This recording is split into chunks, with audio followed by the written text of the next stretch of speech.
Hello again, guys. My name is Elizabeth and I am a labor and delivery nurse, and today I wanted to film a video for you guys on my unmedicated labor of my son, Holden, 7 months old, just a chill dude. He'll be here hanging out with us during this video. If you hear any little baby noises, it's him. He's eaten, he's changed, he's happy. He's just playing with a toy, huh, bud? Let me sit you next to me. And he is rolling all around the place, and probably at some point I'll have to get up and get him unstuck from under like a piece of furniture or something. But he's just a happy little kid hanging out. Look at that sweet nug. Oh my goodness. Does that give you baby fever or what? Because it gives me baby fever and it's my own baby.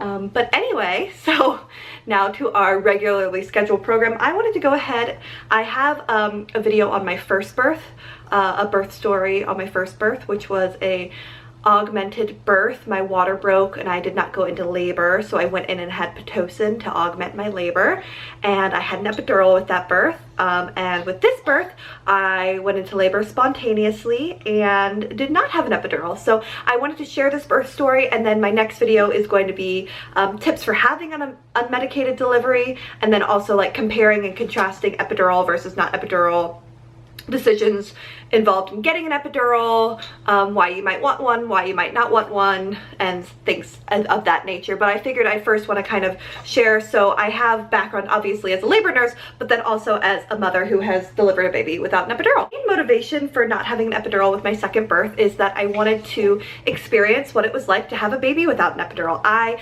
coach women through it all the time, but I'd never actually done it myself, so I was saying things that I know medically to be true, but I don't know physiologically, like personally, to be true. So for me, I really wanted to try and have a baby without an epidural. I kind of am under the mindset, this is like 100% my belief on epidurals, anybody can have a baby without an epidural. If a vaginal delivery is in the cards for you, and obviously sometimes it's not, the baby is too big to fit through the birth canal, things of that nature, but if you are able to have a vaginal delivery, anybody can have a baby without an epidural. Anybody in the world. Most people can't do it gracefully. And why I say that anybody can do it, people are like, I could never have a baby without an epidural. Well, if you didn't have a choice, labor happens, you can't stop it. So yes, you could have a baby without an epidural. Now, would you choose to do that? No, and that's okay, and that's a perfectly fine option to get an epidural. I think epidurals are a great tool in our toolbox as far as helping a laboring woman have a happy and healthy and safe delivery. But for me, I just wanted to see what it was like to have an unmedicated delivery if I was able to do that. So a smidge of background with Holden. My pregnancy was obviously a little bit tougher with my second, as they tend to be, just because my body had kind of been through this before. I was more achy and painful. And anytime I worked, anytime I exerted myself, I would contract every 5 to 10 minutes. And they weren't particularly painful, but they were definitely like, I'm having contractions. And because with my daughter, the Pitocin kind of got me going from 0 to 60 so quickly, I didn't really know what early labor felt like. So whenever I would work and I would have these, I'd always be like, oh, maybe this is gonna be it. I'll go home and I'll go to sleep and I'll wake up in labor. And of course, obviously it hadn't happened up until this point. You know, it was my last shift of work, and they were like, do you want us to check your cervix? Like, you're contracting. And I was like, no, I always do this. Like, I'm good.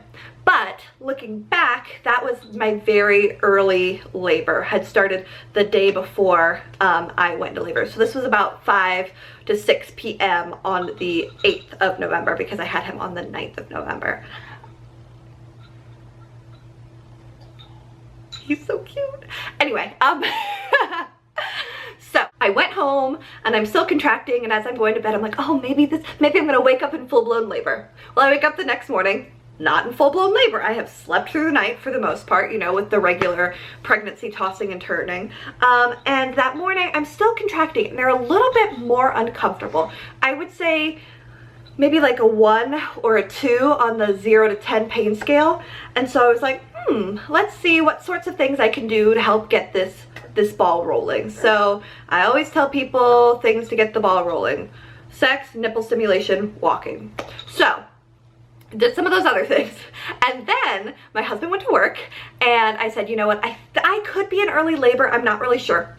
call you if things change. So I went on a walk with my daughter, a really long walk around the neighborhood. I was contracting irregularly at this point, but they were feeling stronger. Anytime I had a contraction, I would really get down and squat and just like really try and help the baby come down, use that stroller as something to like hold on to and squat and do my thing. Then I got home, took a shower, and decided, you know, I'm a little bit more uncomfortable. Like, I think this could be early labor. I don't know still. It was maybe like 9 a.m. and I was like, okay, May, why don't we go ahead and we'll go to Starbucks and we'll have a mommy-daughter date. Now, you'll get a special treat. You'll get a cake pop, which is not something that we normally give. Hi, Bugs. So we take her to Starbucks and I have a contraction in there and I was like, yeah, I'm pretty sure this is early labor. Like that hurt. So we get home and I call my husband and he comes home and he's gonna take my daughter over to my mom's house. And I'm just laboring and I'm contracting every like 3 to 5 minutes, and I'd rate them like a 4 or 5. Like I'm having to kind of like think through them, but like not really breathe through them. I'm doing my thing. So I get on the birthing ball and I'm bouncing around through the contractions. I'm listening to Cher's Gypsies, Tramps, and Thieves, which was my theme song apparently for this labor, because I could just bounce to it on the birthing ball. And then I was getting in and out of the tub. I was doing some hands and knees on the bed, just really like kind of pushing back into the contractions on my hands and knees. And I was like, okay, so I'm pretty sure I'm in early labor, but I don't really know like when I need to go in because I've never really done early labor before. I just had intense Pitocin contractions before. So my cervix had been like 1 to 2 and posterior. I had not been able to reach my cervix in the past. Side note, if you are not a labor and delivery nurse and somebody who knows how to check your cervix, I would not recommend checking your cervix at home because you can break your water if it's bulging. But because I know my way around a cervix, I decided I would try and check my cervix and kind of see where I was. So I checked my cervix around 2 maybe, and I could reach my cervix, which when you're in labor your cervix kind of comes forward, so it's easier for them to reach. And I was about 3 centimeters and I was about 80% effaced and 0 to -1 station. So the baby was getting lower and I was dilating and my cervix had come forward. Now, me personally, if I would not have gone to the hospital at this point, I would have labored at home a little bit longer because again, I was trying to have a baby without an epidural. But I was group B strep positive. And when you're group B strep positive, they want to give you antibiotics to cover the baby. Ideally, you want to get in 2 doses of antibiotics, and we at my hospital give amoxicillin, which you give every 4 hours. And I have no allergies, so that's the medication that I would take. So I knew I needed to get 2 doses of antibiotics, and with your second baby, a lot of times your water breaks and it's like game over, like we're having a baby pretty quickly. So I called them and let them know, you know, I'm gonna be heading in pretty soon, and we'll do our antibiotics and we'll have us a baby, and I'll be coming in. So contractions at home, I had a few where I was like, oh, we need to go to the hospital. On the way to the hospital, this will become funny later, I told my husband, nope, we're not doing it. This car ride is miserable. I want to go home. We will just have the baby at home. And all you have to do is make sure that the cord is not around the baby's neck when his head comes out. And if it is, unloop it and he'll come right out. It'll be fine. This becomes funny later on. Kind of like dark humory later on. Obviously that was not actually what I was thinking, but when you're in labor, you say a lot of things that you don't mean. And so we get to the hospital and it's like 4 p.m. and the doctor checks me and I'm 4 centimeters. And I was like, okay, so this is labor. Got my IV, was on the monitor for like 20 minutes. Holden looked beautiful. I was like, okay, I'd like to get in the tub and use the jets in the tub. So I get in the tub, which is really, really nice. I'm able to, I'm on my hands and knees in the tub, just kind of working through the contractions. There are some that are worse than others, but some of them aren't so bad. I'm still contracting like every like maybe 3 to 4 minutes, 2 to 4 minutes. So I'm getting a little bit of a break in between some of them. And, you know, I'm doing my thing and an hour and a half goes by and I'm like, okay, I want to know where I am because it's going to change something. If I am like still 4 centimeters, if I'm like 5 centimeters, I think I want an epidural. But if I'm a lot more, like I think I can do this. But I just like, I don't know how long this is going to take. My body hasn't had a baby without medical assistance of the Pitocin. So I just want to know where I am because that's going to affect my decision. So I get out of the tub, they check my cervix, and I'm 7. And I was like, okay, I can do this. Like, I'm 7 centimeters, I'm super close to transition. I'll get my next dose of antibiotics at 8, and then they'll break my water and I'll have a baby. Perfect, done. This is my plan. So I get on my I get on socks, and I'm like, I'm gonna walk the halls, and I'm like, no, I'm just gonna stay out in here. So at this point, my nurse, who is a friend and fabulous, was kind of like in and out, but like I was doing fine. I didn't need her at that point. My husband was giving me some hip squeezes, and I was on the ball, and I was just moving around doing my thing. Helping the baby to come down was my goal, but he was nice and low, which was nice. And it's 8 p.m. I get my second dose of antibiotics, and I was like, okay, I'd like you to go ahead and break my water, and I want to have a baby. Second baby, it's like, break my water, have a baby, let's do it. So I, at this point, was 8 to 9 centimeters. So I got my second dose of antibiotics, and I got in the bed. They put the fetal heart rate monitor on, just because anytime they change baby's environment, they want to kind of be monitoring what baby is doing, make sure that he's tolerating it. And they break my water, and I have nice clear fluid, and it was not wham bam, thank you ma'am, let's have a baby, which was what I was expecting, to break my water and to go from 8 to 9 centimeters to 10 centimeters fairly quickly, because my body had done this before. That's what I was expecting to happen. An hour later, and I still was feeling no urge to push. I had just an anterior lip left, which means there was just a little bit of cervix in the front of my vaginal canal. Like, I was 9.5 centimeters dilated, and I had lost control at this point. I said everything I have ever heard a patient say.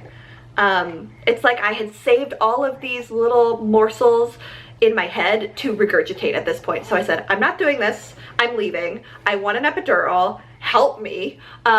Basically, I lost control, and I was having a really hard time regaining it, because things weren't going as I was expecting, and things were feeling really intense, and I wanted to listen to my body, and I wanted to feel that urge to push, but I didn't feel it. And so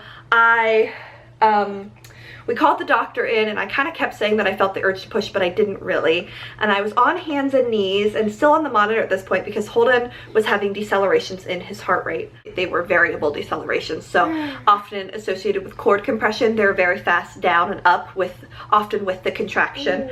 They look like a V on the fetal heart rate monitoring strip. I will put in like an example of a variable. This is not my strip at all. This is just something found off of the internet. So the doctor came back in, and she was like, you still have that little bit of lip, let's go ahead and try and push past it. I think we just need to have a baby.